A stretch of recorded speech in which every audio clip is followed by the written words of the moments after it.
Bonjour et bienvenue à l'émission Hommage aux As. As pour attitude à succès. Cette semaine, ténacité et persévérance. Ces qualités qu'ont une personne qui fait que ça ne lâche pas. Mais c'est quoi cette force intérieure qui fait que la personne ne lâche pas? Notre invité cette semaine, M. François Loré.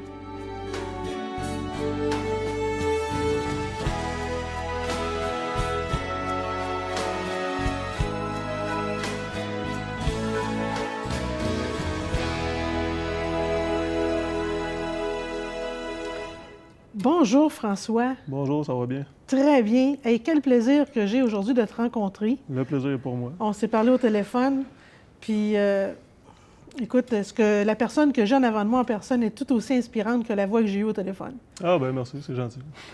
Écoute, tout un défi que tu as eu à relever dans ta vie. J'aimerais ça juste pour situer les gens, qu'on parle un petit peu du défi que tu as eu à relever. Puis après ça, on va parler de toutes les ressources que tu as eues pour pouvoir t'en sortir puis être le beau jeune homme que tu es maintenant. OK. Je vais commencer par le début. Premièrement, je me nomme François. Moi, je suis originaire de Victoriaville, dans le fond. Je viens d'une famille de 4 enfants, dont je suis le dernier. Moi, c'est ça. Dès mon plus jeune âge, je viens d'une famille chrétienne. On m'a donc inculqué les valeurs chrétiennes quand j'étais jeune. Moi, je te dirais, Lise, que dès mon plus jeune âge, j'aimais déjà l'idée de Dieu. Sauf que ce que j'aimais pas, c'était plus le principe de, pour moi, Dieu, c'était comme aller à l'église, c'était une série de choses à faire ou à pas faire. C'était vraiment une religion. Fais pas ci, fais pas ça, fais ci, fais ça. Je voyais Dieu un petit peu comme un valeur de vie. Puis moi, déjà en étant jeune, je voulais un petit peu goûter à ce que cette vie-là avait à m'apporter. En grandissant, ça n'a pas été long que déjà, je me suis mis à manger des coups durs, quand même assez durs. Comme quoi, un coup dur? Ben, juste l'absence d'un père. Un père qui n'est pas là. Ou du rejet. Quand même, pas mal de rejet. Tu sais. Puis ça, c'est le genre de blessure que... Puis il y a plusieurs points que je dirais quand même pas. C'est un petit peu trop personnel. Mais des genres de blessures qui font que tu accumules ça à l'intérieur de toi. Tu sais. Puis les années y avancent. Puis t'accumules. Puis à un moment donné, veux pas, tu deviens comme avec le temps une espèce de bombe à retardement, tu sais. Fait que toute mon adolescence, c'est comme j'ai grandi en accumulant tout ça. Puis je te dirais qu'à l'âge de 16 ans, j'ai explosé. Je suis parti en famille d'accueil. En famille d'accueil, je te dirais que ceux qui m'ont accueilli, c'est Roger et Huguette, un couple chrétien justement. Puis je te dirais que c'était vraiment deux personnes extraordinaires, mais à ce moment-là de ma vie, c'était pas ma façon de raisonner parce que j'étais vraiment tombé dans une grande rébellion. Puis maintenant, à force de se faire écraser, on dirait qu'on veut... Tu réagissais. Oui, puis il y a un point et tout assez important que je voudrais mentionner, puis je pense que c'est pas juste moi, je crois que c'est vraiment chaque être humain. On vient tout au monde avec un grand vide. Un vide dans le cœur, un vide qui est comme insupportable. Puis chaque personne va essayer de le remplir de différentes manières, souvent de leur manière. Moi, la manière que j'avais eue, j'avais essayé en allant me lancer dans les relations amoureuses, la drogue beaucoup, la sexualité, le matériel, puis essayé de posséder de plus en plus. J'ai essayé toutes sortes de manières. L'amour du prochain, juste me sentir respecté, aimé, ma réputation, plein de choses comme ça. J'essaie de combler ce trou-là, ce vide-là. Tu sais. Puis je te dirais qu'au bout de la ligne, il restait aussi noir, puis il restait aussi vide. C'était éphémère, ça ne durait pas longtemps. Exactement. Un genre de trou qui fait que tu n'es jamais capable de juste t'épanouir dans la vie, continuer. Puis avec toutes les blessures que j'avais accumulées, toute l'amertume, ou bien tout ce que c'est ça, j'avais emmagasiné depuis toute mon enfance. C'est ça, vers 16 ans, c'est ça. Je suis tombé en famille d'accueil, puis là, je commençais vraiment à descendre dans une rébellion. Je te dirais que Roger, il a vraiment joué le rôle de père. Il a pris soin de moi, tu sais. Puis en étant comme ça, un point de repère, ça m'a aidé quand même. Mais ça n'a pas eu son effet tout de suite. Je te dirais, quand je suis parti de là à 18 ans... Ça a été un effet à retardement. Oui, exactement. Quand je suis sorti de là...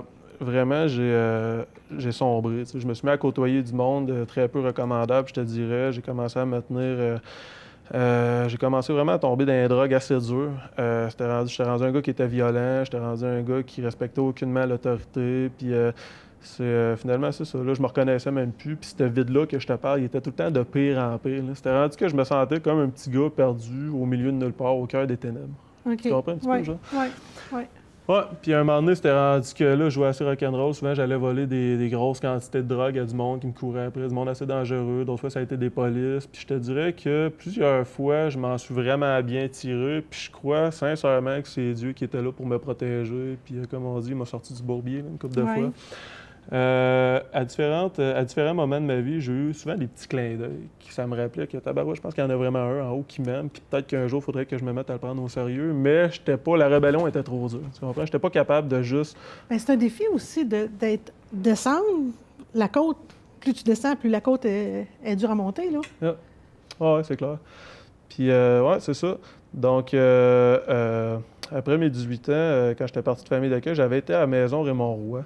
À la Maison Raymond-Roy, je te dirais que j'ai eu quand même une couple de points de repère. Ils ont été là pour m'écouter, me conseiller, puis ça a été quand même bien. Mais la vraie chose que j'avais de besoin, c'était pas nécessairement ça. C'était de quoi de beaucoup plus profond, puis que je n'étais jamais comblé. Ça pouvait pas me sortir de ma rébellion puis de ma vie tout croche, là. En fait, c'est comme un répit pour pouvoir retrouver ton chemin. Exact. Ça m'a aidé. Ça a été un point de repère, sinon j'étais complètement livré à moi-même. OK. C'est ça.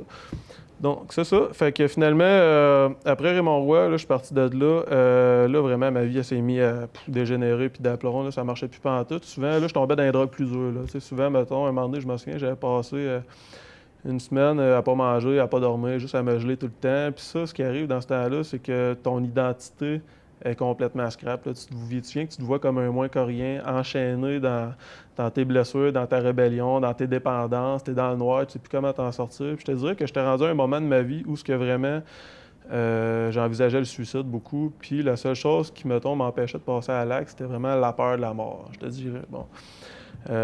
Sauf que je m'en souviens, c'est au printemps 2008. J'étais tout seul dans mon appart un soir à broyer du noir, le cœur en 1000 morceaux. Ça marchait pas pantoute, tu sais. Puis finalement, je m'en souviens très bien. C'était assez spécial. À un moment précis, j'ai vraiment entendu une voix dans mon cœur. Ça a dit « As-tu pensé à Dieu? » Ça devait faire au-dessus de 10 ans que je pensais plus à ça pantoute. C'était quand j'étais jeune, plus Dieu, puis tout. Je te dirais que ça m'a vraiment... Je me suis effondré en larmes. Ça m'a vraiment rentré dedans, là. Puis là, je me suis mis à crier après, mais comme du monde, là, j'ai vidé le sac. Là, vraiment, si t'existes, là, tu vas venir me chercher, nanana. Puis je faisais à coche. C'était pas trop chic ce que j'ai dit, mais c'était ma façon d'y envoyer un cri de détresse, qu'on pourrait dire. Bon. Ça a pris Lui, il quoi? n'en a pas de barrière langagière, fait que non. L'important, c'est qu'il t'a entendu. Ça a pris quoi? 10 minutes. Ça cognait à ma porte. Mettons que j'étais pas trop en état de recevoir de la visite. Mais finalement, c'était juste Kawan, un de mes amis, qui passait de temps en temps. Il est venu me voir. Fait que je le vois arriver. Il me dit pas salut rien. Il me dit carré, François, tu crois-tu en Dieu? Tu crois-tu en Dieu?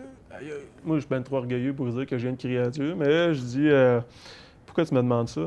Il me dit, ben moi, je crois en lui. Puis ce temps-ci, je me confie en lui. Puis il me tient comme un petit gars qu'on tient par la main. Ça. J'ai trouvé ça spécial, pas à peu près. À ce moment précis-là qu'il m'a dit ça, je me suis mis à avoir soif de Dieu. Puis vraiment, de prendre ça beaucoup plus au sérieux. Des coïncidences, hein, quand même. Il y a quelqu'un qui a déjà dit qu'une coïncidence, la coïncidence, c'est Dieu qui décide de rester anonyme. OK. J'ai trouvé que c'était pas fou. Écoute, moi, à partir de ce moment-là, je me suis dit je pourrais retourner à l'église à ma mère, comme quand j'étais jeune, mais j'étais un gars qui souffrait d'un complexe d'infériorité, puis j'avais peur d'aller à l'église, par peur d'être jugé, à cause surtout de mon mode de vie, comment que j'étais rendu, puis... Puis de l'arranger comme je suis là, c'est pas possible, j'irai pas là. Non, exactement. Tu sais. Non, c'est ça. Non, je me voyais pas pantoute aller à l'église, la peur du jugement, littéralement. Puis écoute... Dieu fait chaque chose bonne en son temps, c'est incroyable. J'ai 2 versets peut-être de la Bible que je pourrais dire aujourd'hui que vraiment, moi je les ai pris personnels. Dans le livre d'Ecclésiaste, ça dit que Dieu fait chaque chose bonne en son temps. Puis l'autre verset, c'est dans Psaume 34, ça dit que quand un malheureux crie, l'Éternel entend et il le délivre de toutes ses détresses. C'est un verset que j'ai pogné. Je trouve ça beau ce que tu viens de dire là. C'est bon, hein? Oui, vraiment, répète-les. Quand un malheureux crie, l'Éternel entend et il le délivre de toutes ses détresses. Ben, j'aime ça. Ouais. Puis je te dirais qu'à ce même moment-là, moi, je crois vraiment que le cri que j'avais envoyé à Dieu, ben, il est vraiment monté. Pourquoi? Ça a pris 3 jours. Pendant ces 3 jours-là, je pensais beaucoup à Dieu. Puis je n'étais pas capable de faire de pas de foi comme pour aller de l'avant. Je savais pas comment m'y prendre. Un homme vient me voir cette semaine-là. Il me dit « Hey François, je pensais à toi cette semaine. Je voulais t'inviter à une pièce de théâtre, Les Portes du ciel, Les flammes de l'enfer, une pièce chrétienne. » Fait que quand il est venu me donner ce billet-là, j'avais le billet dans les mains, là, j'ai vraiment pogné de quoi. J'ai dit, je l'ai vu comme mon père en haut, que je suis même pas capable de revenir à la maison, il vient me prendre par la main pour me ramener à la maison. Tu comprends? Il n'y a rien au monde qui aurait pu m'empêcher d'aller à cette église-là, à ce moment-là. Quand je suis arrivé là, je te dirais que j'ai vraiment, vraiment été touché par le message. Puis je te dirais que ce même soir-là, il y a eu vraiment des prises de conscience. Je te parlais tantôt qu'on avait un vide dans le cœur, qu'on a un vide dans le cœur. C'est quoi, je crois vraiment que ce vide-là, il y a la forme de Dieu. Puis qu'il y a juste lui qui est capable de le combler parfaitement. Dieu a créé le cœur humain. Il y a juste lui qui est capable de le rencontrer puis vraiment le combler. C'est ce que je crois. Quand je suis arrivé là, ce soir-là, le pasteur, il a parlé puis il a tout déballé ma vie. Je ne revenais pas comment il était précis sur plusieurs points. Ça m'a touché. Puis je te dirais que j'ai fait un 180 degrés vraiment ce soir-là. J'ai eu une prise de conscience. J'ai dit, tu sais, qu'est-ce qui fait que j'étais autant esclave, je te dirais, de la drogue, de ma rébellion, toutes mes blessures. C'est que il s'est tellement passé de choses dans ce vide-là, puis j'ai tellement essayé de le remplir de différentes manières que j'étais complètement perdu avec ça. Mais quand il est venu prendre sa place, c'est comme si toutes les chaînes y ont brisé en même temps. J'ai senti un amour parfait, un amour totalement inconditionnel, une grâce qui est venue faire un effet. Là, c'est comme un moment magique, tout ça. Ah ouais, ça s'explique même pas, c'est quelque chose qui se vit. Puis je crois que chaque être humain a à arriver à un endroit dans sa vie où il va faire un face-à-face avec Dieu, comme ça. Tu comprends? Ouais. Mais je vais juste te poser une question. Là, tu es là, tu vis ton moment magique, mais physiquement, les dépendances que tu avais, tu as dû... J'ai eu un écœur-entrée de la drogue. C'est là que ça s'est passé. Parce que quand le fait... T'as arrêté le cold turkey de même? Sais-tu quoi? Je parle beaucoup de Dieu, mais c'est vraiment le centre absolu de ma vie. T'enlèves Dieu de l'équation, il n'y a rien qui marche. Pourquoi? Parce que quand il n'y a pas Dieu, là, ben, la vie n'a juste pas le moindre sens. Pourquoi qu'on se bat? Moi, je vais me battre pourquoi? Clencher mes études, avoir une belle carrière, essayer d'avoir une famille, des enfants qui m'aiment, faire plein d'argent, une maison. C'est toutes des choses qui sont illusoires, tant qu'à moi. Tu te dis, au bout de la vie, au bout de la ligne, tu vas crever, puis c'est ça la vie, genre. Fait que moi, je trouvais que ça valait pas la peine de se battre pour tout ça. Mais quand tu réalises qu'il y en a un qui t'aime vraiment, qui te connaît parfaitement, puis que cette vie-là, c'est juste une préparation pour entrer dans la vraie vie. Tel que t'es, peu importe ce que tu as passé. Exactement. Ça, c'est de la vraie amour. Ouais. Moi, j'ai été touché par l'amour de mon Père céleste, tu comprends? C'est ça qui est vraiment venu me rencontrer, puis je te dirais que pourquoi j'étais autant esclave de la drogue? Pourquoi les gens sont autant esclaves de la drogue? Parce que chaque être humain a un besoin vital de se sentir aimé, accepté, mais surtout pardonné. Tu comprends? Ouais. Puis moi, quand je suis arrivé là, ce soir-là, j'ai entendu parler justement du pardon de Dieu. J'ai entendu parler de l'amour inconditionnel. Je vais conclure avec ça. Je vais juste prendre une couple de minutes pour t'expliquer qu'est-ce que je crois en tant que chrétien. Tu me diras si tu trouves que ça a du sens. Je crois que Dieu nous aime, au-delà de tout ce qu'on pourrait même imaginer. Puis qu'un jour, Lise, on va tout avoir à se présenter devant ce Dieu-là. Son plus grand désir, là, ce serait qu'on rentre dans sa présence pour toujours, qu'il n'y ait rien qui puisse nous séparer de lui. Mais la Bible nous parle d'une réalité, le péché. Ça dit que l'être humain, il est pécheur. Le mal, Dieu, là, ses yeux sont même trop peu pour voir le mal. Il est infiniment éloigné du mal. Puis justement, je parle de péché, je vais te donner un exemple concret. Tu avais entendu parler de la tuerie à Moncton en juin dernier, 3 policiers qui avaient été abattus. Dave, le policier de Victo, c'est mon frère.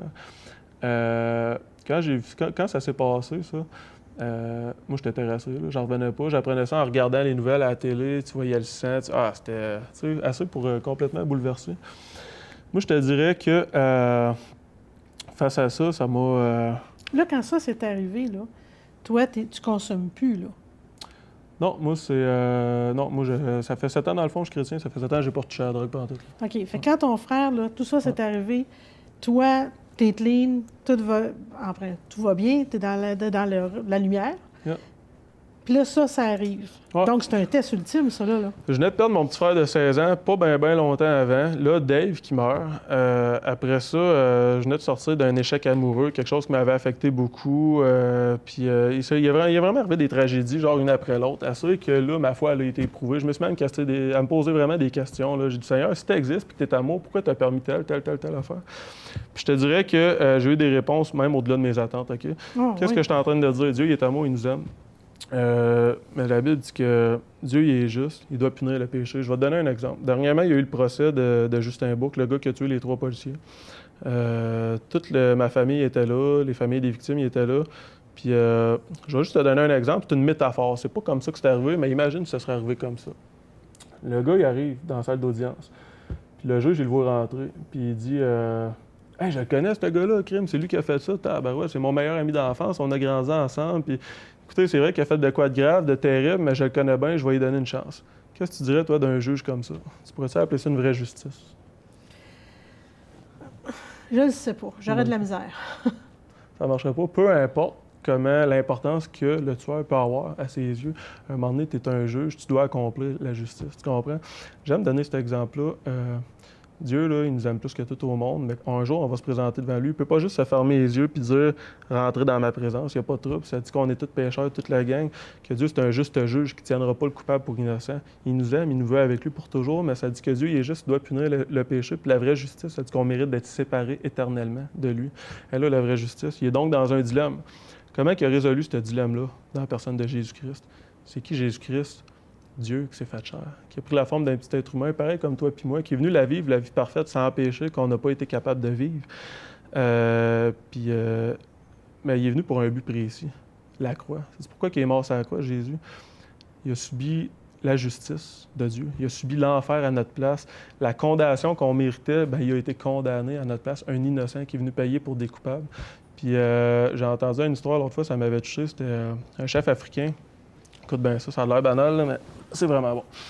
Un chef africain qui se faisait voler des poules. À un moment donné, il a dit là, si on pognait le voleur, ça va être 10 coups de fouette. Fait que 3 semaines, 1 mois passe, il continue à se faire voler des poules pareil. Fait qu'il monte ça à 20 coups de fouette. Il y a encore 1 mois qui passe, il continue à se faire voler des poules pareil. Fait qu'il monte ça à 40 coups de fouette. Là, il y a un gars du village qui vient le voir puis il dit « Hey chef, j'ai une bonne et une mauvaise nouvelle à t'annoncer. La bonne nouvelle, c'est qu'on a trouvé le voleur, mais la mauvaise, c'est que c'est ta mère. » Fait que ça le met dans un méchant dilemme. Là, le monde du village disait « Ben là, s'il fait pas ce qu'il a dit, il est pas juste. » Mais les autres disaient, ben voyons, il ne faut pas ça à sa mère à cet âge-là, ça n'a pas de bon sens, elle va en mourir, c'est certain, 40 coups de fouette, il serait sans cœur. Le chef, ce qu'il a fait, c'est qu'il a dit, regardez les gars, prenez ma mère, allez y attacher les mains au poteau, préparez le fouet, je vais aller vous rejoindre. Fait qu'ils ont ramassé la mère de chef africain, ils ont attaché les mains au poteau, ils ont préparé le fouet, tout. Le chef, ce qu'il a fait, c'est qu'il est allé voir sa mère, il est allé se mettre les bras autour d'elle comme ça, il a dit, frappez-moi. Ils ont donné 40 coups de fouette. Le chef en est mort. Comme ça, il a accompli la justice. En même temps, il aimait sa mère. Il ne voulait pas qu'elle subisse. C'est exactement ça que Jésus-Christ a fait pour nous sur la croix il y a 2000 ans. Les dernières paroles sur la croix de Jésus, c'est tu sais quoi? Tetelestai. En hébreu, là, quand tu étudies un petit peu, tu vas voir le vrai contexte. Ça parle de ta dette est payée, tu ne me dois plus rien. Ça veut-tu dire que, bon, OK, Jésus est mort pour les péchés de l'humanité, ça veut dire que tout le monde va aller avec lui, il n'y a pas de problème. Non, du tout. Ça dit qu'il y a une seule chose qui peut nous faire tenir devant Dieu, c'est la foi. Une foi sincère. En qui a Jésus-Christ? En qu'est-ce qu'il a fait? Mais dis-moi une chose. C'est ce que je crois. Bien, puis je trouve que tes croyances sont tout à fait légitimes, puis sont bien correctes, puis je suis moi-même croyante. Okay. Je ne sais pas si je le suis à la même intensité que tu l'es, mais je le suis, ça c'est hors de tout doute. Mais dis-moi une chose, dans ta vie de tous les jours, ça se vit comment ça? Parce que, tu sais, il faut travailler, il faut que tu gagnes ta vie. C'est une croyance, elle est là, elle nous porte, c'est des valeurs aussi. Ça se vit comment, toute cette croyance-là, puis ces valeurs-là dans ton quotidien? C'est ce que tu... as un port d'attache, c'est ça qui te... C'est thérapeutique, ça, je suis bien d'accord avec toi. Puis d'avoir des valeurs, c'est ce qui nous conduit. Mais dans ton quotidien, tous les jours, ça se vit comment? Moi, je m'endors à chaque soir, là, puis je me dis que je m'inquiète plus de rien, parce que si je meurs demain ou quoi, là, je m'en vais passer l'éternité avec mon papa en haut, tu comprends? Ouais. Pour moi, c'est ça, Dieu, c'est mon père qui m'a racheté un grand prix, je m'inquiète plus de rien. Puis juste ça, juste d'avoir cette certitude-là, quelque chose que je m'en vais, sais-tu comment que c'est lourd de sens dans ma vie? Comment que je sais que chaque journée qu'il y a devant moi, bien, c'est une journée que Dieu me prête, qui a préparé quelque chose d'extraordinaire. Puis, tu sais, je te dirais qu'il y a des petits clins d'œil comme Kawan qui est arrivé au printemps 2008. Puis, je te dirais, là, ça fait 7 ans que je suis chrétien. Puis, des clins d'œil comme ça, il y en a. Puis, il y en a juste cette semaine encore. Il est arrivé de quoi de malade, là. Mes amis capotaient. Puis, il arrive tout le temps. Tu sais, en 2014, face au décès de Dave, mon petit frère, puis l'échec amoureux, puis tout ce qui arrivait, là, à un moment donné, j'ai vraiment pensé lâcher, là, parce que je trouvais ça trop dur. Puis je te dirais qu'un soir, je m'en souviens, j'étais sorti, je marchais direct à Notre-Dame, ça. Puis ça faisait une couple de mois que j'étais comme vide en dedans de moi, il n'y avait plus rien. Ma spiritualité même était en train de mourir. Je marchais sur le trottoir, puis je m'en souviens, j'avais renvoyé un cri de détresse à Dieu, comme v'là Satan. En dedans de moi, je marchais sur le trottoir, il y a un monsieur qui avait mis sa main sur mon épaule. Je m'étais reviré, le vieux monsieur, il me regarderait dans les yeux, il me dit « Mon grand, j'avais à cœur de te dire, lâche pas, Dieu te prépare des très grandes choses, persévère. » Pour de vrai, là? Ouais, tu peux pas d'être plus timé que ça, tu comprends? Quand ce monsieur-là m'a dit ça, j'ai même pas été capable de placer un mot. J'en revenais juste pas. Mais en même temps, dedans de moi, c'était juste normal. Mon père qui était en train de prendre soin de moi parce qu'il savait que j'étais dans la détresse. Tu comprends? Fait qu'elle met ça des clins d'œil. Là, je vais vraiment avec le gros clin d'œil, là, mais ça fait 7 ans, ça l'arrête jamais. Là. Puis moi, j'encourage vraiment chaque personne qui peuvent m'écouter, que le moindrement, il y a une ouverture grosse comme ça. C'est important de faire un pas de l'avant. Est-ce que ça t'a ramené chez toi avec ta famille? Oui. Ah oui. C'est clair. Oui. On tisse des liens, puis incroyable. C'est sûr, quand il arrive des tragédies comme ça, ça fait ressortir beaucoup de choses et tout. Là. Mais, ouais, ah ouais, vraiment. Parce que là, vous étiez 4, maintenant vous êtes 2. C'est ce que je comprends? Oui, ben dans le fond, moi, j'ai des demi-frères, demi-sœurs, vrais frères, vraies sœurs. Dave, c'est mon demi-frère. En réalité, on a grandi ensemble dans la même maison. Là. OK. Fait que, puis Tommy et tout, c'était mon demi-frère du côté à mon père. Fait que, en fait, 2 demi-frères là, que j'ai perdus. Là. OK. Ouais. C'est ça. Puis là, ça veut dire qu'à travers tout ce que tu as passé, ça t'a ramené, parce que je comprends que tu as Dieu qui fait que tu dis, bon, mon père, mais en même temps, dans ta famille, ici, ton entourage, tes demi-frères, tes frères, tes sœurs, tu as des sœurs? Oui, ben j'ai une sœur, une demi-sœur. Ouais. Est-ce qu'avec eux, tu as réussi à retisser des liens qui fait que tu demeures-tu avec eux? Avez-vous réussi à reconnecter? Bien, je te dirais que je me suis toujours très bien entendu avec ma famille. Puis, du côté de mon père, c'était un petit peu plus rock'n'roll. Là. Mais je te dirais que c'est sûr que le fait qu'il soit arrivé... Bien, moi, premièrement, la foi, ce que ça a fait, c'est que j'ai rebondi, tu comprends? J'ai repris confiance en moi, tout, puis ça a complètement changé ma vie, là, bout pour bout. Puis, tu sais, là, je me suis mis à, tu sais, mettons, moi, je pourrais bien te dire ça, je me suis senti vivre, tu comprends? Puis c'est comme, tu sais, quand t'es pas bien avec toi-même, t'es pas bien avec personne, tu comprends? Mais quand que, pouf, tu retrouves ta vraie identité, puis ta barouette, le Seigneur vient tout te rebâtir, là, bien, partout les gens autour de toi, que ce soit ma famille, mon réseau social, partout ce que j'arrivais, c'était comme, tu comprends? Pour moi, ma famille, c'est pas juste ma famille, là. Ma famille, c'est mon église. Je me suis en tout cas, je te dirais que ma sœur, c'est une bonne question. Je te dirais, ma sœur, je l'aime beaucoup, je veux dire, on va se voir de temps en temps, on va avoir des temps de qualité, on va jaser, ça va être le fun. Mon frère, je vais aller le voir de temps en temps et tout. Ma mère, j'étais allé la voir hier, on a passé un super bon temps, on a eu des conversations, ça va super bien, la famille. C'est comme, c'était pas genre la famille était tout pétée, il a fallu retisser des liens, genre, j'ai toujours aimé ma famille. Mais le fait de retrouver mon identité, d'être rebâti, tout ce que ça fait, c'est que j'étais encore mieux avec ma famille, avec les gens autour de moi. Je te dirais qu'il y en a des familles qui sont vraiment pétées, qu'il a fallu qu'ils rebâtissent tout. Moi, non, c'est pas mon cas. Bien, sans que ta famille soit pétée, mais le fait que tu aies été dans une famille d'accueil, Maison Raymond-Roy, tu sais, à un moment donné, là, tu te dis, il faut rapprocher, il y a comme des filons à retisser à travers ça. Là.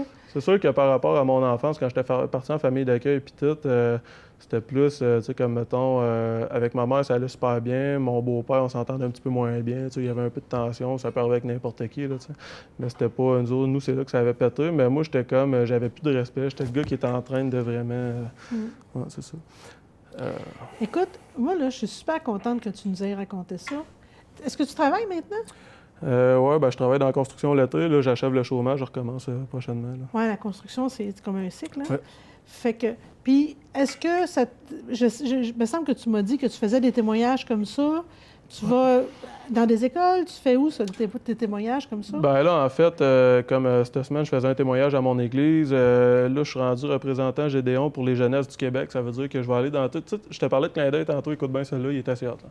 Les Gédéons, c'est un des plus gros ministères d'évangélisation au monde. Les autres vont toucher une quarantaine de pays. Les autres vont mettre des petites bibles dans les hôtels, motels, ils vont aller dans les prisons, hôpitaux, un peu partout. Puis moi, ça fait à peu près 7-8 mois, je te dirais, que je priais pour les jeunes du Québec. Ça m'a tenu à cœur, les jeunesses du Québec, parce que souvent, la foi en 2015, c'est pas trop... les jeunes, souvent, vont faire rire d'eux autres. Puis tout, moi, j'ai à cœur ces jeunes-là, les aider, les outiller. Puis je disais, Seigneur, il faudrait que tu me trouves un ministère, que je puisse m'impliquer auprès des jeunes. Puis je savais même pas par où commencer. Ça fait un petit peu plus qu'un mois, le pasteur vient me voir à l'église, il me dit... François, tu te souviens de ça? Quand tu dis, excuse-moi, juste pour être clair, là, quand tu es le pasteur à l'église, c'est-tu comme le prêtre d'habitude? Là, le pasteur, c'est celui qui va emmener l'enseignement, puis toute la semaine, il va étudier la Bible, va te donner un message, puis c'est lui qui va s'occuper de l'église, mettons. Là. Dans une église comme l'église catholique que moi je vois, là? Oui, OK, parfait. Fait que, puis je te dirais que, c'est ça, Jean-Seb, il me dit, tu te souviens-tu de ça, Claude Carpentier? Là? Je dis, c'est pas le gars des Gédéons. Il me dit, ouais, de ça, il était venu à l'église il y a 1 an à peu près. Puis il me dit, Claude, il s'est souvenu de toi. Puis là, le directeur de l'Association nationale des Gédéons aurait besoin d'un gars qui se lèverait au Québec pour s'occuper des jeunes, aller dans les jeunesses du Québec, outiller les jeunes pour l'évangélisation, tout. Claude, il a pensé à toi. C'est quoi qui pourrait t'intéresser? Je pars à rire, voyons donc, ça fait je sais pas combien de mois que je prie direct là-dessus. J'ai pas eu besoin de faire de démarche, que la porte est venue se placer devant moi. J'ai fait aïe aïe. Il n'y a rien qui arrive pour rien. Là. Il y a un verset qui dit si t'es fidèle dans une petite chose, Dieu va t'en confier des plus grandes. Puis je crois que c'est ça. Il y a eu beaucoup d'épreuves, beaucoup de tragédies, mais regarde, non, j'ai choisi de garder les yeux sur Dieu. Puis aujourd'hui, je vois des portes s'ouvrir. On a les valeurs tatouées sur le cœur, toi, tu les as tatouées sur le bras. C'est ça. Je veux que tu le montres quand même, parce que c'est quoi? Qu'est-ce que ça dit exactement? C'est tellement beau, j'aime ça, moi. Ça, c'est les 3 plus grandes vertus chrétiennes, la foi, l'espérance, l'amour. Puis tantôt, je t'avais dit la foi, l'espérance, la charité. La charité, c'est l'ancien mot, mettons, mais le vrai mot, c'est vraiment amour. OK. Puis je te dirais que c'est Jésus qui avait lui-même dit ça de sa bouche, puis il avait dit que la plus grande des 3, c'était l'amour, parce qu'un jour, on n'aura plus besoin de la foi, on n'aura plus besoin de l'espérance, on peut-tu espérer quelque chose qu'on a devant nous? Tu es habité par, hein? Oui, il va rester l'amour parfait pour toujours. Écoute, aujourd'hui, te rendre hommage, on t'offre ceci, qui est je sais pas, moi je veux dire un token, un objet de gratitude, si tu veux. AS pour attitude à succès, mais l'attitude à succès, c'est le savoir-être et le savoir-faire. Le savoir-être par le savoir-faire par l'engrenage, le savoir-être par la fleur, que tu nourris continuellement. Puis là, tu nourris la tienne, ta fleur, mais tu nourris celle des autres. C'est magnifique. Puis, moi, j'avais à cœur que tu viennes nous partager ça parce que je souhaite que ce qu'on fasse là soit une inspiration pour des jeunes qui pensent que tout est fini parce qu'ils ressentent ce vide-là à l'intérieur d'eux. Il y a de l'aide, il y a les maisons comme la maison Raymond Roy, qui est peut-être un port d'attache, un point de répit qui fait qu'à un moment donné, tu peux réussir à retrouver ton chemin. Mais moi, j'aime mieux te voir comme ça que de voir...